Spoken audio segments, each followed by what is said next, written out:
no gold is not enough. Assalamualaikum warahmatullahi wabarakatuh. Bertemu lagi dengan saya dan Baby Alifiansah di pelajaran fisika. Nah, hari ini kita akan melanjutkan pembelajaran kita mengenai dinamika rotasi.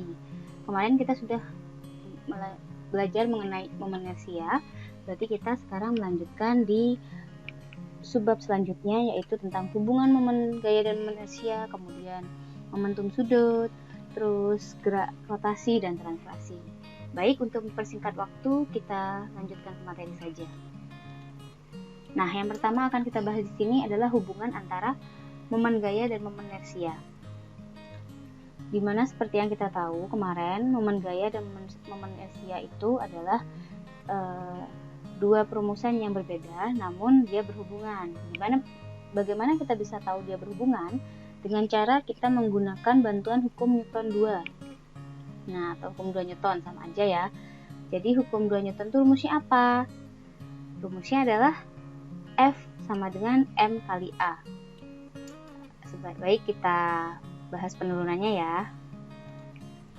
Nah, jadi seperti yang kita tahu, hukum Newton, kita perlu hukum Newton di sini. Hukum Newton itu rumusnya adalah F sama dengan M dikali A. Kemudian, torsi apa? Torsi hubungannya, rumusnya adalah, torsi atau momen gaya rumusnya adalah torsi sama dengan F kali R. Di mana hubungannya? Nah, berarti di sini apa? F sama dengan apa? Torsi per R. Kemudian kita masukkan aja. Oh iya, jangan lupa untuk A pada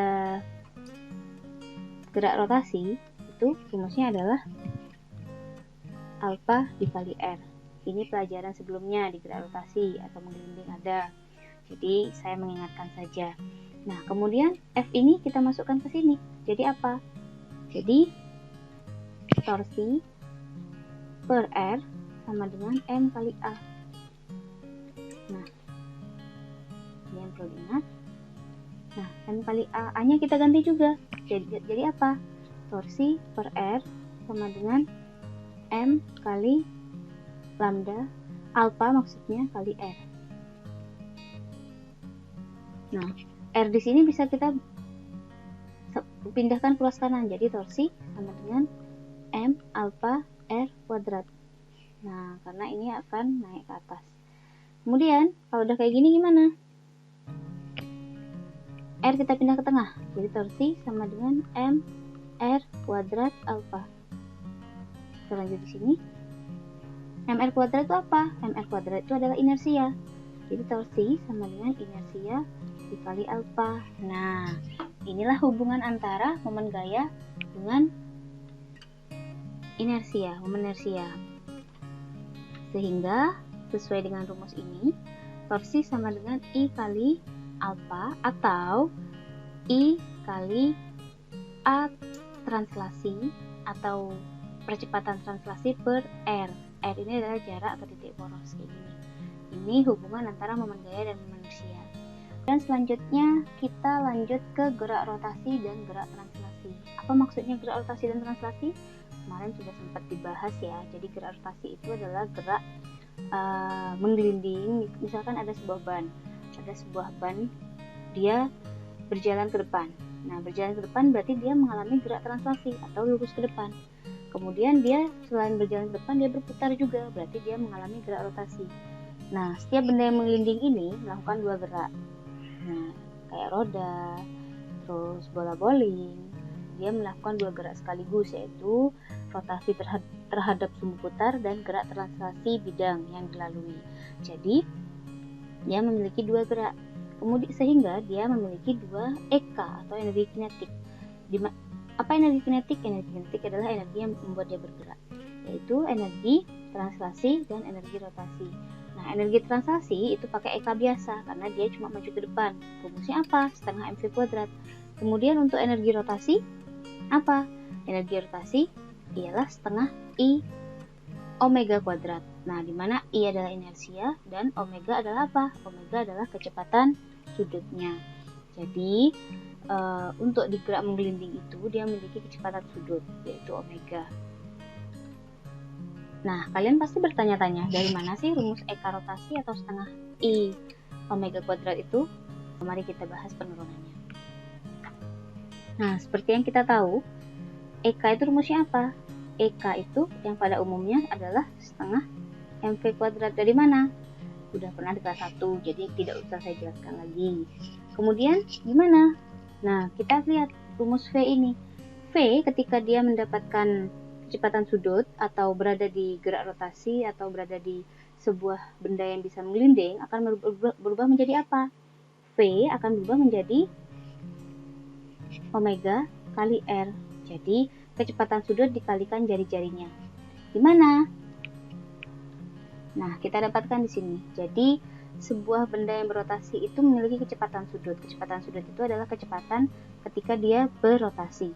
Jadi kalau misalkan berjalan ke depan itu adalah kecepatan biasa, linear. Kemudian kalau berotasi dia namanya kecepatan sudut karena dia terhadap porosnya. Kemudian di sini ada V. Nah, R itu dapat dari mana? R itu dapat dari sini. Jadi kalau dia bergerak rotasi, dia mendapatkan kecepatan sudut dan sesuai dengan poros. Dia kenapa sesuai poros? Karena di sini ada yang namanya R atau jari-jari. Itu yang membuat dia bergerak berputar. Kalau misalkan nggak ada jari-jari, dia akan bergerak maju, los ke depan kayak V gitu. Sehingga rumusnya menjadi V sama dengan omega dikalikan R. Nah, sekarang kita lanjut. Karena V sama dengan omega kali R, sehingga penurunannya menjadi apa? Eka sama dengan setengah M kali diganti jadi omega R dalam kurung kuadrat.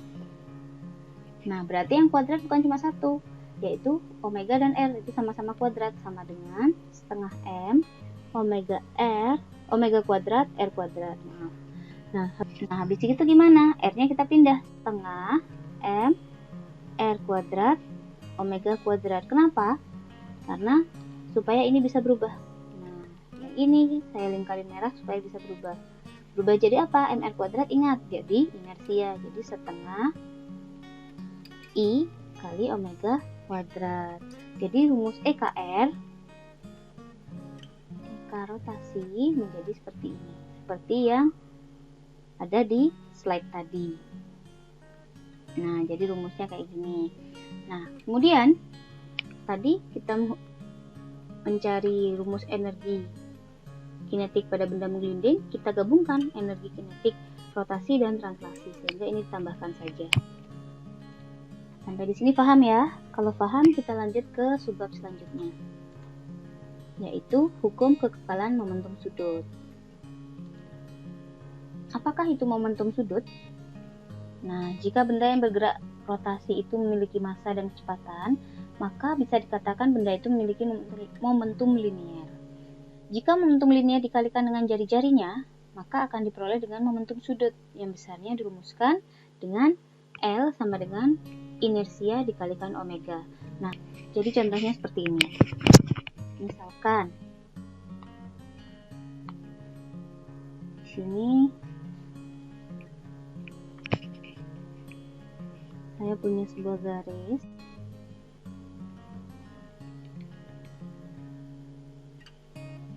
Di sini ada R dan di sini ada massa. Kita anggap ini sebuah bandul. Jadi bandul ini bergerak memutari, ini talinya. Ini talinya. Jadi bandul ini bergerak memutari sebuah tali dengan jarak R. Anggapannya seperti itu. Bisa dibayangkan ya, jadi ini pergerakannya. Kemudian dia memiliki kecepatan, tapi kecepatannya dia memutari talinya, tidak mungkin ke sana. Jadi V-nya di sini. Karena apa? Karena dia ada R, sehingga di sini ada kecepatan sudut. Sehingga tadi kan rumusnya L sama dengan I kali omega. Dapat dari mana? Dapatkan dari ini. Nah, jadi awalnya itu L sama dengan M atau massa di sini dikalikan dengan V dikalikan dengan jari-jarinya. Nah, kemudian massa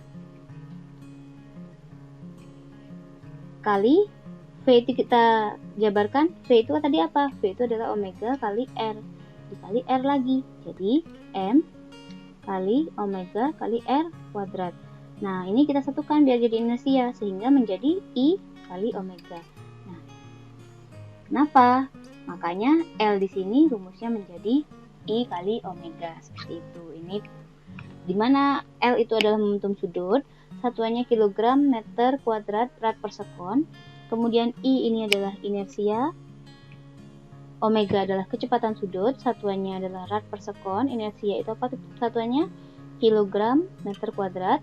M itu adalah massa seperti biasa kilogram. V itu kecepatan linear meter per sekon, dan R adalah jari-jari atau meter. Nah, momentum sudut ini merupakan besaran vektor yang arahnya dapat ditentukan dengan kaidah atau aturan tangan kanan seperti ini. Nah, bunyinya apa? Bunyinya adalah jika ibu jari tangan kanan menyatakan arah momentum sudut, maka arah genggaman jari yang lain menyatakan arah gerak rotasinya. Jadi kayak bandul ya, ini arah momentum sudutnya, jadi ini arah rotasinya, kayak gitu. Nah, kemudian selanjutnya kita lanjut ke hukum kekekalan momentum sudut. Nah, jika pada benda yang bergerak rotasi tidak bekerja momen gaya, maka momentum sudut itu dari benda itu tidak berubah terhadap waktu. Nah, ini kan torsi L atau momentum sudut yang berubah terhadap waktu. Jika dia tidak mendapatkan momen gaya, maka dia tidak berubah terhadap waktu atau 0, sehingga L-nya adalah konstan. Sehingga jika diibaratkan L pertama itu adalah L1, maka momentum sudut akhir bisa diibaratkan L2. Jadi L1 sama dengan L2 karena L-nya konstan, kayak gitu.